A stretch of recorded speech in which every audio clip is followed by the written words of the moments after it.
2 Kings 13. Jehoahaz king of Israel. In the 23rd year of Joash son of Ahaziah king of Judah, Jehoahaz son of Jehu became king of Israel in Samaria, and he reigned 17 years.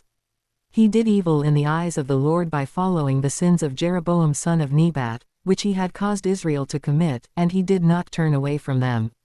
So the Lord's anger burned against Israel, and for a long time he kept them under the power of Hazael king of Aram and Ben-Hadad his son.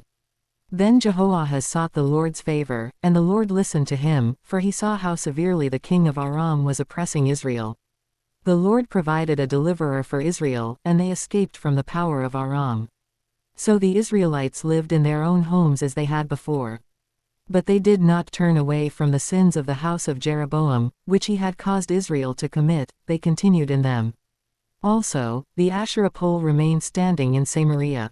Nothing had been left of the army of Jehoahaz except 50 horsemen, 10 chariots and 10,000 foot soldiers, for the king of Aram had destroyed the rest and made them like the dust at threshing time. As for the other events of the reign of Jehoahaz, all he did and his achievements, are they not written in the book of the annals of the kings of Israel? Jehoahaz rested with his ancestors and was buried in Samaria. And Jehoash his son succeeded him as king. Jehoash king of Israel. In the 37th year of Joash king of Judah, Jehoash son of Jehoahaz became king of Israel in Samaria, and he reigned 16 years.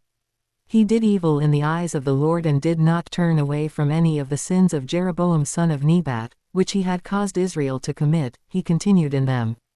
As for the other events of the reign of Jehoash, all he did and his achievements, including his war against Amaziah king of Judah, are they not written in the book of the annals of the kings of Israel? Jehoash rested with his ancestors, and Jeroboam succeeded him on the throne. Jehoash was buried in Samaria with the kings of Israel. Now Elisha had been suffering from the illness from which he died. Jehoash king of Israel went down to see him and wept over him. My father, he cried, the chariots and horsemen of Israel. Elisha said, Get a bow and some arrows, and he did so. Take the bow in your hands, he said to the king of Israel. When he had taken it, Elisha put his hands on the king's hands. Open the east window, he said, and he opened it. Shoot, Elisha said, and he shot. The Lord's arrow of victory, the arrow of victory over Aram. Elisha declared, You will completely destroy the Arameans at Aphek. Then he said, Take the arrows, and the king took them. Elisha told him, Strike the ground. He struck it 3 times and stopped.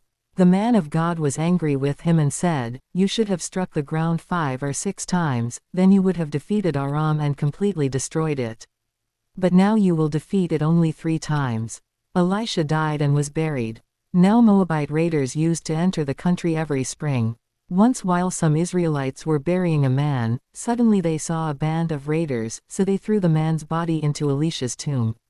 When the body touched Elisha's bones, the man came to life and stood up on his feet. Hazael king of Aram oppressed Israel throughout the reign of Jehoahaz.